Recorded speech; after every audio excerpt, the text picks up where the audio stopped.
Hello दोस्तों, एक बार आपका वापस से स्वागत है मेरे YouTube चैनल जिसका नाम है लर्न विद सुयोग। और आज हम जो शुरुआत करने वाले जा रहे हैं चैप्टर की, उसका नाम है रिलेशन।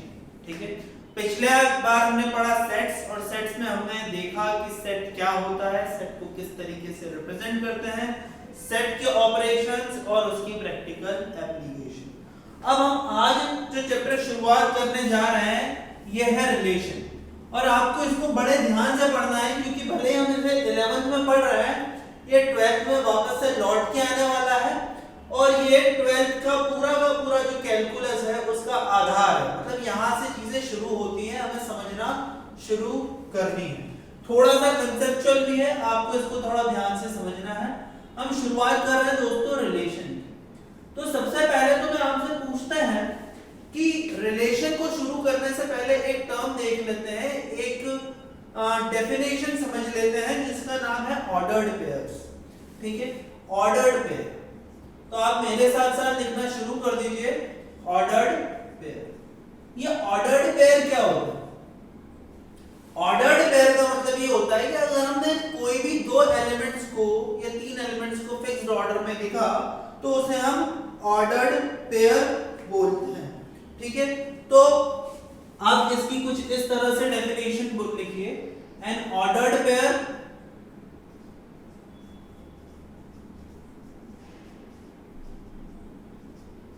इज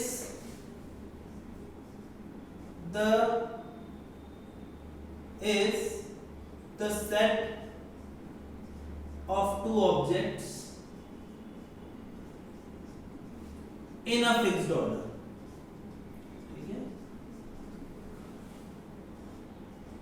दो ऑब्जेक्ट्स को जब हम किसी भी एक ऑर्डर में लिखते हैं तो मेरा सिंपली ऑर्डर पेयर हो जाता है। और इसको हम किस तरीके से रिप्रेजेंट करते हैं मैं ये भी बता देता हूं। इसको हम दोनों तरफ राउंड ब्रैकेट्स लगाते हैं और बीच में दोनों एलिमेंट्स को कॉमा से सेपरेट करते हैं। से मेरे ऑर्डर्ड पेयर में दो ऑब्जेक्ट्स हैं x और y, तो ये मैंने लिख दिया x, y और इसको मैंने इस तरीके से लिख दिया। ये सिंपली मेरा ऑर्डर्ड पेयर है। मतलब सेट में मैं एक एलिमेंट की बात करता था, यहाँ पे मैं दो एलिमेंट से दो ऑब्जेक्ट्स की बात कर रहा हूँ, और ऑर्डर यहाँ पे इंपॉर्टेंट है। x, y और y, x सेम नहीं होगा, दे आर डिफरेंट।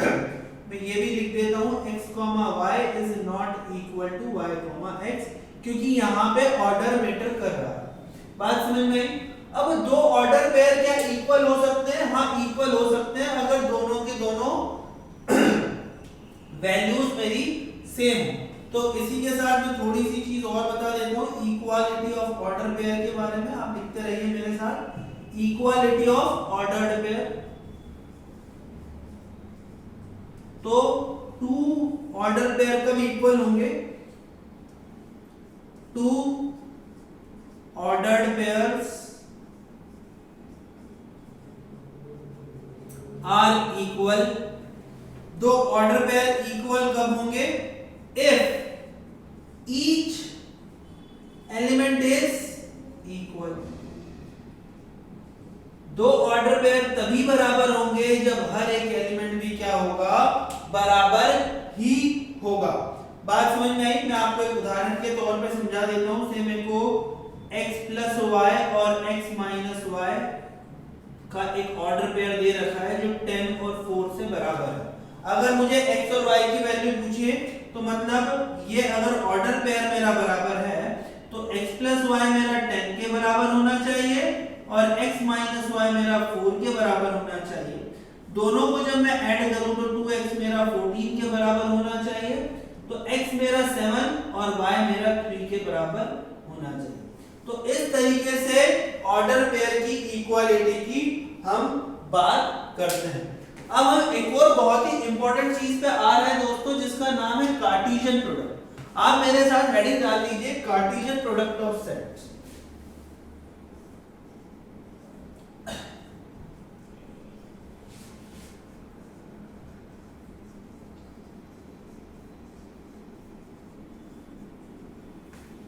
तो कार्टेशियन प्रोडक्ट ऑफ सेट क्या होता है इसे भी हम समझ लेते हैं।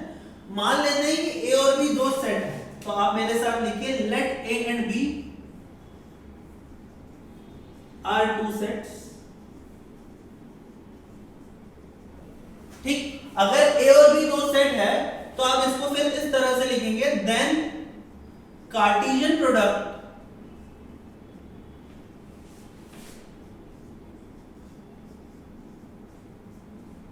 of set A and B is the set of ordered pairs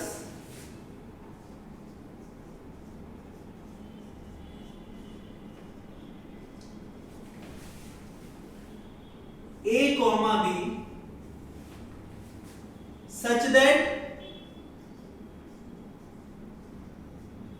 A belongs to A and B belongs to B। A और B मान लेते हैं दोस्तों दो सेट है, तो कार्टेशियन प्रोडक्ट जो होगा सेट A और B का, वो सेट उसके ऑर्डर पेयर का होगा सच दैट A जो है वो A को बिलोंग करे और B जो है वो B को बिलोंग करे। मैं इसको उदाहरण से भी आपको समझा देता हूं। मान लेता हूं मैं कि दो सेट मुझे दे रखे हैं। मान लेते हैं कि सेट A है जिसके एलिमेंट्स हैं 1 2 3 और सेट B है जिसके एलिमेंट्स हैं A B C। तो ये मेरे को सेट A और B दे रखा है, तो A क्रॉस B जो मेरा हो जाएगा वो क्या होगा, वो उन ऑर्डर पेयर का सेट होगा सारे के सारे such that A belongs to A and B belongs to B।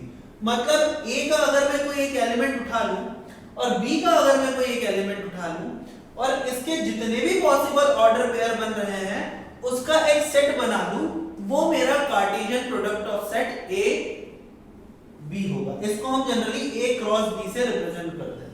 तो देखो मैं इसमें बना के बता देता हूं दोस्तों, ये कुछ इस तरह से होगा 1 A 1 B 1 C, फिर 2 A 2 B 2 C और फिर होगा मेरा 3 A 3 B और 3 C।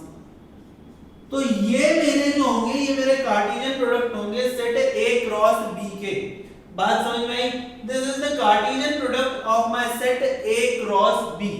ठीक, 1A 1B 1C 2A 2B 2C 3A 3B 3C और इसके सारे के सारे जो भी ऑर्डर पेयर पॉसिबल होते हैं उनका अगर मैं सेट बनाता हूं इसे मैं कार्टेशियन प्रोडक्ट बोलता हूं। आसान सी चीज है।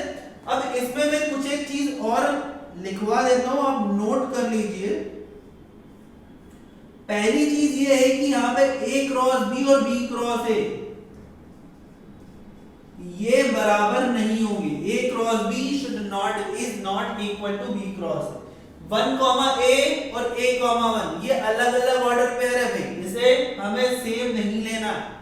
दूसरा, अगर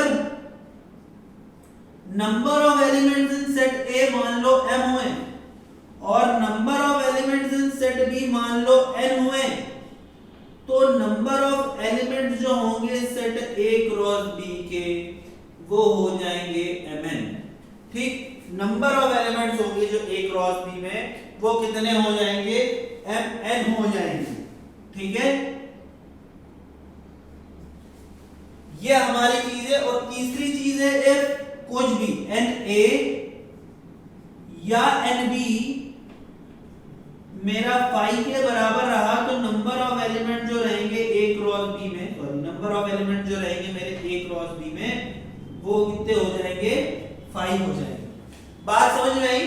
तो ये है दोस्तों कार्टेशियन प्रोडक्ट के बारे में। इस चीज को ध्यान से समझ लो और इसकी डेफिनेशन याद रख लो, क्योंकि यहीं से ही हमारे रिलेशन, फंक्शन और आगे जो भी चीजें पढ़ रहे हैं उसका आधार है।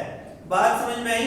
तो ये होता है मेरा कार्टेशियन प्रोडक्ट। अब कार्टेशियन प्रोडक्ट 3 सेट में भी आप डिफाइन कर सकते हो, कुछ भी बड़ी बात नहीं है।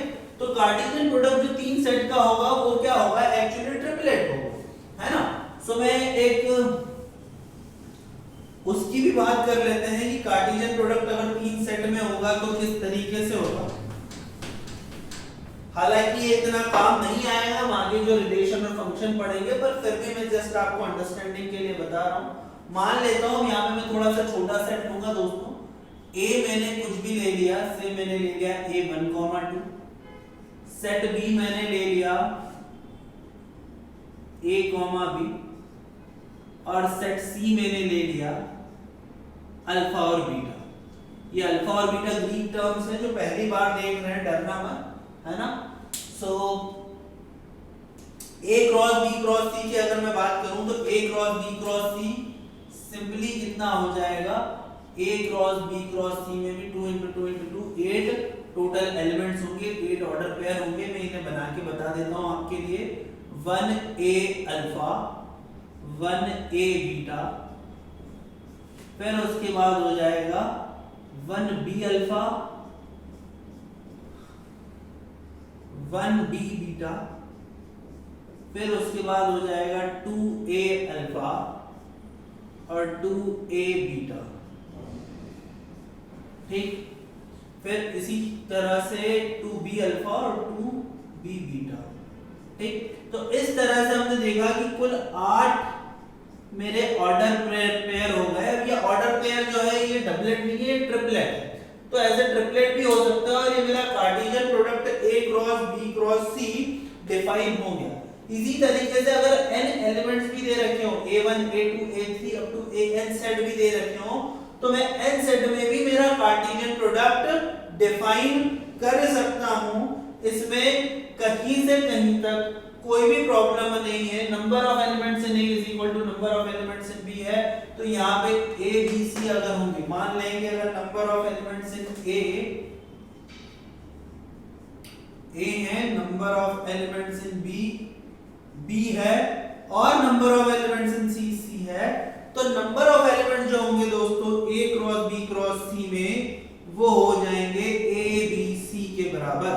ठीक है, इसे हम बोलते हैं triplet. So it will be equal to A B C। बात समझ में आई? तो ये हमारा होता है क्या, रिलेशन होता नहीं, रिलेशन नहीं, कार्टेशियन प्रोडक्ट होता है। रिलेशन पे अभी हम आए नहीं है। अच्छा, इसको अगर मुझे कोई बोले कि मैप करना है, तो मैप भी मैं बड़ी आसानी से कर सकता हूं। अभी मैं मैपिंग बता रहा हूं क्या होता है। मान लो सेट A है, सेट A में 2 एलिमेंट्स हैं या 3-4 एलिमेंट्स ले लेते हैं। सेट B है, सेट B में भी 4 एलिमेंट्स। अब मैपिंग का मतलब ये है कि ऑर्डर पेयर जिसके जिसके हैं, मतलब पहला एलिमेंट अगर 1A का कोई रिश्ता है तो हम इस तरीके से मैप कर देंगे। तो इसमें जो रिलेशंस में मैपिंग होगी वो सीधी सीधी सारे एलिमेंट्स की हो जाएगी।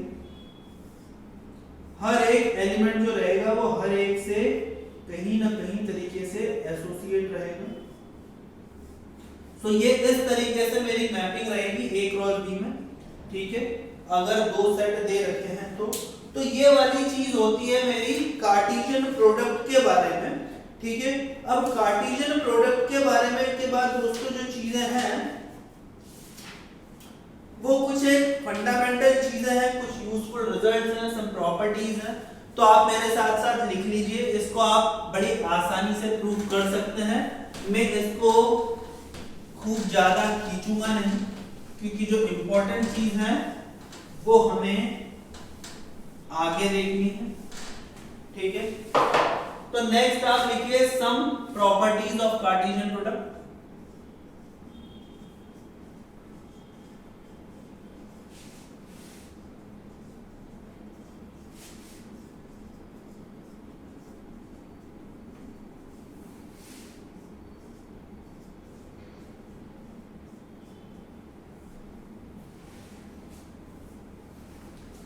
कुछ प्रॉपर्टीज जो है कार्टेशियन प्रोडक्ट की वो ये है।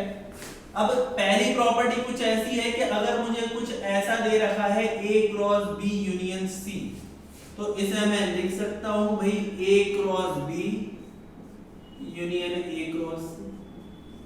ठीक, इसी तरीके से अगर मुझे दे रखा है A cross B intersection C, तो इसे भी लिखा जा सकता है A cross B intersection A cross C। ठीक, ये बेसिक चीजें हैं, कोई भी बड़ी बात नहीं है, आप आराम से इसको प्रूव कर सकते हो। मेरे पास लिखा हुआ है, मेरे को लग रहा है कि आपको एक बार बता दूं तो मैं बता रहा हूं, बाकी ये टफ तो बिल्कुल भी नहीं। A cross B minus C, तो ये हो जाएगा A cross B minus A cross C, ठीक, A cross B minus A cross C, ये मेरा थर्ड प्रॉपर्टी हो जाएगी। इसी तरीके से मुझे जो दूसरी एक और प्रॉपर्टी दे रखी है, ये दूसरा थ्योरम मुझे दे रखा है कि अगर मुझे A क्रॉस B और B क्रॉस A बराबर दिखाई दिए, या if A cross B is equal to B cross है, इससे मैं ये चीज डिड्यूस कर सकता हूं कि मेरे A और B बराबर है। ठीक है, ये चौथी चीज है। उसके बाद ठीक है, इसमें ये भी बोल रखा है कि अगर मेरा B जो है सेट वो सबसेट है C का, अगर B मेरा सबसेट है C का, तो A क्रॉस B भी जो रहेगा वो सबसेट रहेगा A क्रॉस C का। ठीक, ये बड़ी ऑब्वियसली चीजें हैं, आपको लिखते ही समझ में आ रही होंगी कि हाँ ऐसा तो होगा ही, पर जो चीजें मुझे दे रखी हैं वो मैं जस्ट लिख रहा हूं। ठीक, हाँ, एक और अच्छी प्रॉपर्टी ये है जिसे आपको प्रूव करना के देखना चाहिए कि A cross B intersection C cross D जो है, इसको ऐसे लिखा जा सकता है A intersection C cross B intersection D। ठीक, A intersection C cross B intersection D। ठीक है, ये एक प्रॉपर्टी है जो कि आपको थोड़ी सी देखनी पड़ेगी। बाकी की जो सारी प्रॉपर्टीज हैं वो एकदम से क्लियर है, इसमें हमें ज्यादा देखना नहीं है, तो आप इसे जस्ट नोट कर लीजिए। और हम आगे शुरुआत कर रहे हैं दोस्तों रिलेशन की। ठीक है, अब मैंने कार्टेशियन प्रोडक्ट बता दिया, सेट बता दिया, अब मैं सिंपल सा एक चीज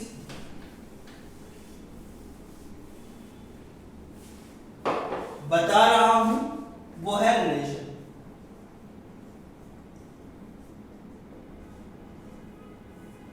रिलेशन की सबसे, अगर मैं मैथमेटिकल डेफिनेशन के बारे में जाऊं तो बहुत ही आसान सी मैथमेटिकल डेफिनेशन है, और रिलेशन की मैथमेटिकल डेफिनेशन सिर्फ इतनी ही है, a relation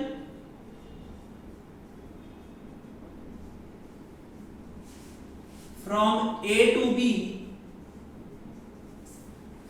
is the subset of Cartesian product A cross B। अगर मुझसे बोला जाए A to B कोई रिलेशन है, तो वो A to B रिलेशन जो रहेगा वो कोई एक सबसेट रहेगा Cartesian product A cross B का। तो रिलेशन की डेफिनेशन जो है वो यही है। ठीक है, मैं आपको रिलेशन को दो तीन तरीके से समझाऊंगा। मतलब अगर मैं एक बात बोलूं कि मान लें कि number of elements in set A दोस्तों m है और number of elements in set B से n है, तो number of elements in set A cross B कितने हो जाएंगे, mn। ये अपने पढ़ रखा भी कार्टेशियन प्रोडक्ट में।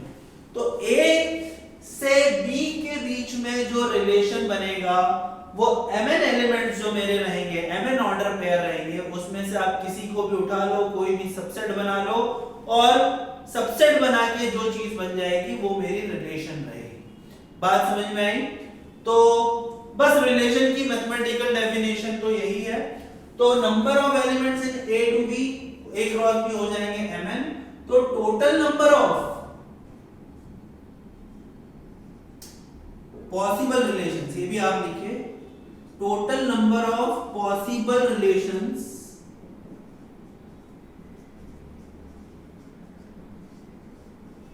फ्रॉम A to B, जो total number of possible relations होंगे A to B के, वो किसके बराबर होंगे, is equal to the total number of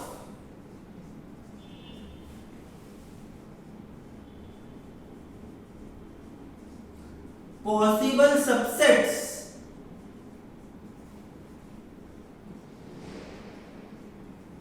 from A to B। Yes, the possible subsets of A cross B। तो A cross B जो मेरा कार्टेशियन प्रोडक्ट है, उसमें जितने भी एलिमेंट्स है उसके जितने पॉसिबल नंबर ऑफ सबसेट्स रहेंगे वही किसके बराबर रहेंगे, total number of possible subsets किसके बराबर रहेंगे? Total number of possible relation के बराबर रहेंगे। बात समझ में आई दोस्तों? सो ये total number of possible relation A से बी के बीच में इतना होगा।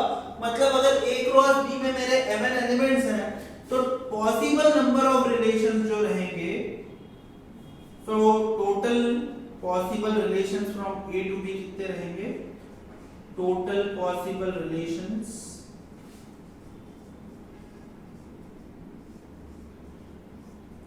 फ्रॉम ए टू बी,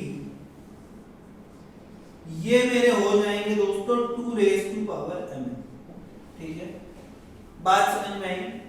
ठीक है, तो ये हमारी होती है रिलेशन की डेफिनेशन, पर ये काफी मैथमेटिकल है। आपने इसको लिख भी लिया होगा, समझ भी लिया होगा, पर फील नहीं आई होगी कि भाई ये होता है। तो मैं इसको थोड़ा सा और इलेबोरेट करके बताता हूं। रिलेशन सिंपली वही होता है कि भाई एक चीज दूसरी चीज से किस तरह से रिलेटेड हो। अगर मैं एक रिलेशन का ब्रॉड वे में एग्जांपल दूं, तो अगर मैं कोई भी एक चीज का सेट बनाऊं और कोई एक दूसरी चीज का सेट बनाऊं तो उसका कोई ना कोई रिश्ता होगा। फॉर एग्जांपल, अगर मैंने किसी स्कूल में सारे के सारे स्टूडेंट का लिस्ट बना दिया, सेट बना दिया, और दूसरी तरफ मैंने सारे के सारे टीचर्स का सेट बना दिया, तो हर एक स्कूल का स्टूडेंट रहेगा, उसका कोई ना कोई क्लास टीचर होगा। तो मैं अगर हर एक स्टूडेंट को उसके क्लास टीचर से मैप करूं तो वो मेरा एक रिलेशन बन जाएगा। ठीक है, अगर मैं एक और दूसरा एग्जांपल दूं, अगर मान लो उसी स्टूडेंट में कुछ एक ऐसे दोस्त होंगे, मान लो सेट ए में भी मैंने सारे के सारे स्टूडेंट्स का ही डेटा रखा, सेट बी में भी मैंने सारे के सारे स्टूडेंट्स का ही डेटा रखा, और मैंने सेट ए में वो वाले स्टूडेंट्स हैं, मतलब मान लो कोई स्टूडेंट को लिया, वो जितने स्कूल के स्टूडेंट्स को जानता होगा उसको मैंने एक डेफिनेशन दे दी रिलेशन की। तो पहला स्टूडेंट जितने भी रिलेशन स्टूडेंट्स को जानता होगा वो एक मैपिंग हो जाएगी, दूसरा स्टूडेंट जितने भी स्टूडेंट को जानता होगा वो एक मैपिंग हो जाएगी। मतलब कहने का ये है कि रिलेशन जो है ऐसे तो मैथमेटिकली है डेफिनेशन होल्ड करता है कि भाई सिंपली सबसेट है कार्टेशियन प्रोडक्ट, पर अब कौन से ऑर्डर पेयर को लेना है इस कार्टेशियन प्रोडक्ट में से और कौन से ऑर्डर पेयर को नहीं लेना है, ये किन चीज पे डिपेंड करेगा? ये इस चीज पे डिपेंड करेगा कि मेरे फंक्शन की डेफिनेशन क्या है। मैं आपको एक और एग्जांपल से फंक्शन रिलेशन की डेफिनेशन जो है वो समझाने की कोशिश करता हूं दोस्तों, और बहुत ही कॉमन एग्जांपल मैं दूंगा। से मैंने सेट ए में कोई एक सेट ए में मान लो दोस्तों मैंने एलिमेंट लिए 1 2 3 4 5, ठीक। सेट बी में मैंने एलिमेंट लिए 2 3 7 8, ठीक, और से मैंने 0 भी दे दिया। अब मुझे ए से भी रिलेशन बनाना है, तो मैं जनरली किस तरीके से लिखूंगा? मैं लिखूंगा आर ए टू बी। ये जो सिंबल है ये मेरे को ये बता रहा है कि भाई जो आर है मतलब एक रिलेशन है, और ए टू बी है मतलब ए से बी के बीच में रिलेशन है। और ए से बी के बीच में क्या रिलेशन है? मैं ए के एलिमेंट को थोड़ी देर के लिए स्मॉल ए से रिप्रेजेंट कर दूं और बी के एलिमेंट को मैं थोड़ी देर के लिए स्मॉल बी से रिप्रेजेंट कर दूं, तो ए टू बी जो मेरा रिलेशन होगा वो कुछ मैंने मान लो इस तरीके से बोल दिया, A should be greater than B, ठीक। अब A should be greater than B है, तो ये वाली डेफिनेशन में जो जो ऑर्डर पेयर मेरे आएंगे मैं उसे अपने रिलेशन में इंक्लूड करूंगा। से अगर मैंने इसका रिलेशन बनाने की कोशिश की, इसका ऑर्डर पेयर बनाने की कोशिश की, तो क्या 1 0 से बड़ा है? हाँ, 1 0 से बड़ा है तो 1 को इंक्लूड कर लो, 1 0 वाले ऑर्डर पेयर को। 1 क्या 2 से बड़ा है? नहीं है। 3 7 8 किसी से नहीं है। 2 क्या 0 से बड़ा है? हाँ, तो 2 0 को भी मैंने इंक्लूड कर लिया। 2 2 2 3 2 7 2 8 नहीं होगा। इसी तरीके से 3 0 और 3 2 भी नहीं होगा। इसी तरीके से 4,0 4,2 और 4,3 भी नहीं होगा, 4,0 4,2 और 4,3 भी नहीं होगा। और इसी तरीके से ये वो भी मेरा रिलेशन में आएगा 5,0 5,2 5,3। ये जो होंगे ये वो वाले ऑर्डर पेयर हैं जो मेरे इस रिलेशन की डेफिनेशन को सेटिस्फाई कर रहा है। तो ये मेरे ऑर्डर पेयर में आ गए और ये मेरा एक रिलेशन बन गया। इसी सेट में मैं जो चाहूं वो रिलेशन बना सकता हूं दोस्तों। मैं एक रिलेशन ऐसा भी बना सकता हूं, ये मैंने R1 से अगर रिप्रेजेंट किया तो मैं एक R2 ऐसा भी रिलेशन बना सकता हूं A to B, और यहां मैं सिंपली डेफिनेशन दे देता हूं A is equal to B। अगर A is equal to B मैंने डेफिनेशन दे दी तो R2 में आप बताओ कौन कौन से ऑर्डर पेयर होंगे। तो R2 में मेरे ऑर्डर पेयर जो होंगे वो हो जाएंगे 2,2 3,3। तो 2,2 और 3,3 ये मेरे ऑर्डर पेयर R2 में हो जाएंगे। इसी तरीके से अगर मैं R3 की बात करूं दोस्तों तो R3 A to B में क्या होगा, R3 A to B में मान लो अगर मैंने एक और तरीके से वो कर दिया, मैंने कुछ इस तरीके से डिफाइन कर दिया कि A, B में कुछ ऐसा रिश्ता हो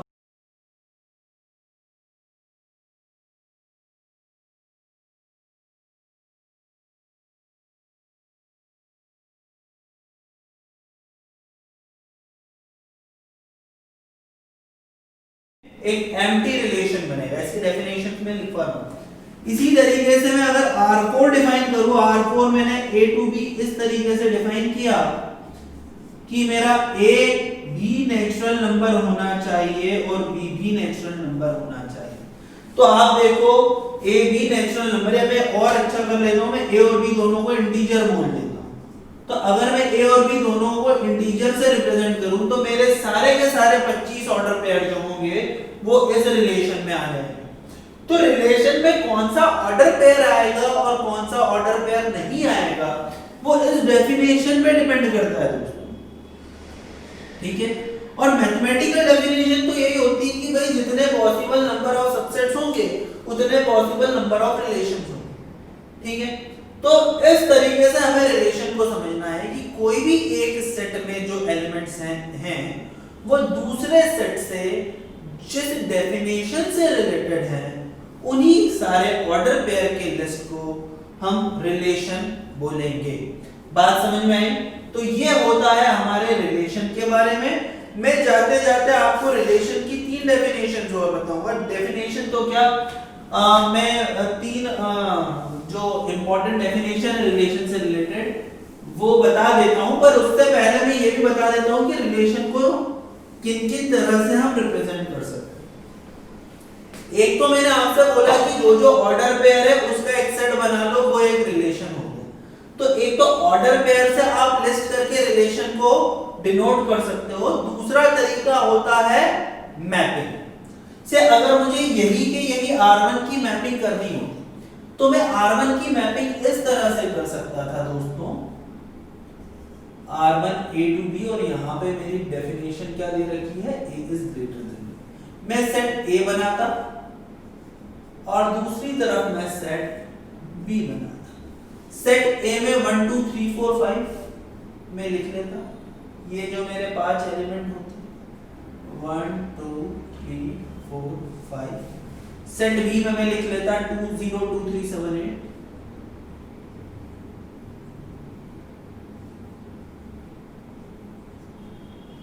ठीक, A is greater than B। अगर A मेरा B से बड़ा है तो इसमें हम क्या करेंगे, 1 0 मेरा में आ रहा है तो यस 1 0 मैंने लिख दिया, 2 0 लिख दिया, 3 0 लिख दिया, 4 0 लिख दिया, 5 0 लिख दिया। ये सभी के सभी मैप हो रहा है तो मैंने सभी को इस तरीके से मैप कर दिया।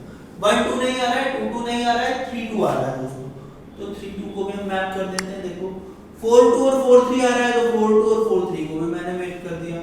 5 2 5 3 आएगा तो 5 2 और 5 3 को भी मैप कर दिया, और 5 0 इन सभी को तो पहले ही मैप कर चुका हूं।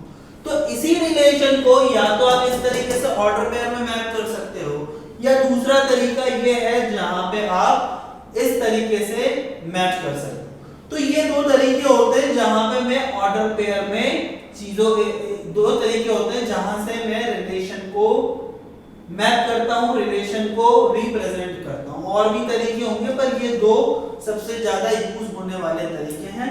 अब मैं जाते जाते तीन डेफिनेशन बता रहा हूं दोस्तों। एक होती है domain of relation,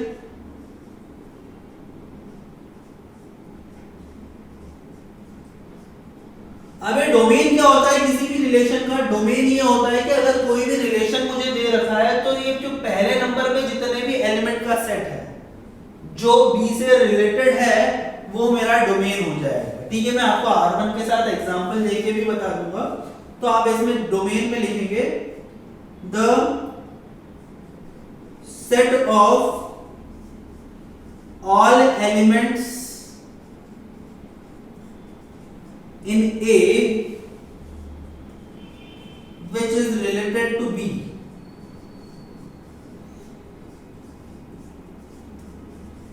in R A to B is domain of relation। ठीक, जो भी रिलेटेड है उसको मैं क्या बोलूंगा? डोमेन बोलूंगा रिलेशन। जैसे मुझे R1 दे रखा है तो R1 में मेरा डोमेन हो जाएगा। तो डोमेन ऑफ R1 को मैं D ऑफ R1 से इस तरह से रिप्रेजेंट कर रहा हूं।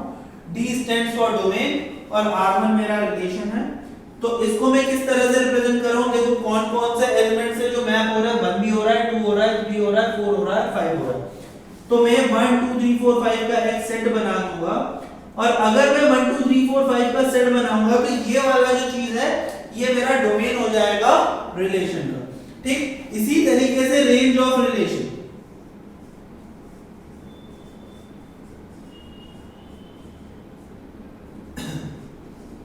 सो रेंज ऑफ रिलेशन की भी डेफिनेशन यही होगी the set of all elements in B which is related to A in R A to B is called range of relation। तो आप लिख लीजिए मेरे साथ साथ the set of all elements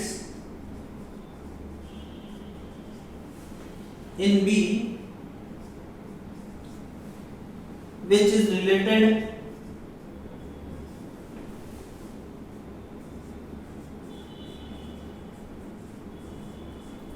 to A in R A to B is called range of relation।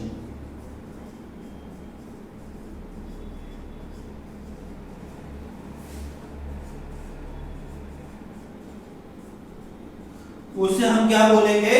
Range बोलेंगे। तो R of R1 जो रेंज होगी R1 की वो क्या होगी दोस्तों? अब देखो कौन कौन से एलिमेंट्स मैप है। एक 0 मैप्ड दिख रहा है मुझे, 2 दिख रहा है, 3 दिख रहा है ना। सो मैं 0 2 और 3 इनका पूरा एक सेट अगर बना दूं तो ये मेरा रेंज हो जाएगा। ठीक, इधर से भी देख सकते हैं। तीसरी चीज होती है कोडोमेन। अब एक कोडोमेन क्या होता है? जो सेट B पूरा का पूरा है वो कोडोमेन है। जहां पे रिलेशन मैप हुआ है वो मेरा कोडोमेन है और कुछ भी नहीं। तो codomain is nothing but the thing where the relation is being mapped. So ये हमारी तीन डेफिनेशन है, domain of relation, range of relation को और कोडोमेन ऑफ रिलेशन। तो आज का लेक्चर मेरे हिसाब से इतना ही हमें रखना चाहिए। और हमने आज के लेक्चर में क्या देखा? हमने आज के लेक्चर में शुरुआत करी कार्टेशियन प्रोडक्ट से। कार्टेशियन प्रोडक्ट में हमने देखा क्या होता है, उससे पहले हमने ऑर्डर पेयर देखा। फिर हमने देखा कि कार्टेशियन प्रोडक्ट जो है वो सिर्फ 2x2 के ऑर्डर पेयर में नहीं 3 ट्रिपलेट्स में भी बन सकता है। फिर हमने बेसिक डेफिनेशन देखी रिलेशन की। रिलेशन क्या होता है मैंने आपको डेफिनेशन से समझाया, डोमेन, रेंज और कोडोमेन। नेक्स्ट क्लास में हम रिलेशन से रिलेटेड कुछ क्वेश्चन करेंगे दोस्तों, और उसके बाद फिर हम फंक्शन की तरफ आगे बढ़ेंगे। और फंक्शन बहुत बहुत इंपॉर्टेंट चैप्टर है।